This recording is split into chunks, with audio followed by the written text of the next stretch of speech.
A new report by the Demand Institute dispels some myths about the Chinese consumer and how China's economy will grow.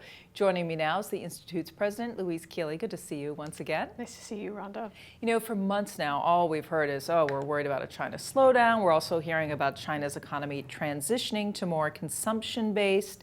You've done a very interesting report that kind of dispels some myths that all these Chinese consumers are out buying all these things, and that's going to lift the Chinese economy. It's very, very selective, is what you found.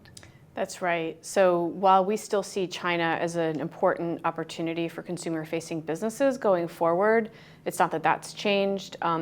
Businesses need to just be a lot more selective and smart about where they place their bets. So what are some of the highlights you found that will help guide businesses and, for that matter, investors?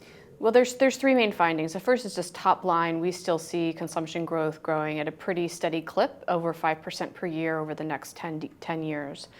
But companies will need to make better regional investments than they have in the past. The growth is going to be uneven across China's cities, and so we provide recommendations around how to go about prioritizing different urban areas. And we really see some of the most affluent, largest cities that have been the most important opportunities in the past continuing to be so. And then in a selective way, some of the smaller, less affluent cities are good places to go. And within those communities, there's also a tier of consumers that are Yes. responsible for the majority of the consumption. That's right. So we identify a group of consumers who we call connected spenders, and these are people who are really going to lead the way in consumption growth in China. They are connected to the internet, and only half of Chinese consumers are, and they have the ability and willingness, really the mindset, to spend in discretionary ways, to spend beyond their basic necessities. So they're a really engaged group of consumers, and they're going to be an important force for driving consumption growth over the next several years. So this is very interesting for all sorts of industries. Retail, for instance, where Alibaba is kind of seen as the Chinese poster child of e-commerce. Even automakers who know China is an important market, where they build their factories, how they reach out to these consumers. It's really going to impact day-to-day decisions like that.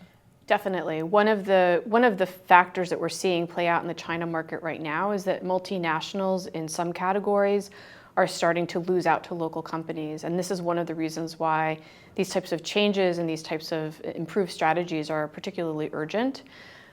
So these companies, some of them are, local companies are really kind of taking over, others not. But in general, companies need to just be more mindful and more informed about Chinese consumers and how strong their growth is going to be. What was the biggest surprise for you when you looked at all this data that came in?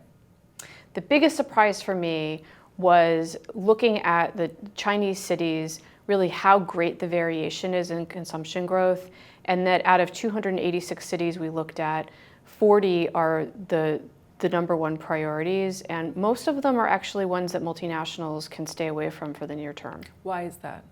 Because they just simply don't have the base and the depth of consumption right now.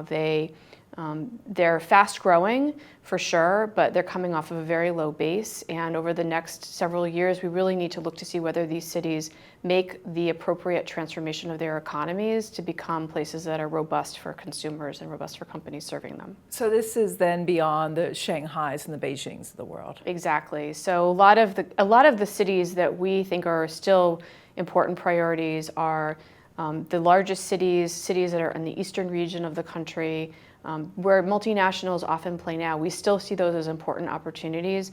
On a selective way, companies can start moving into other regions of China. And that includes if they're pursuing an e-commerce strategy, because there's still the problem of the last mile, getting goods to consumers.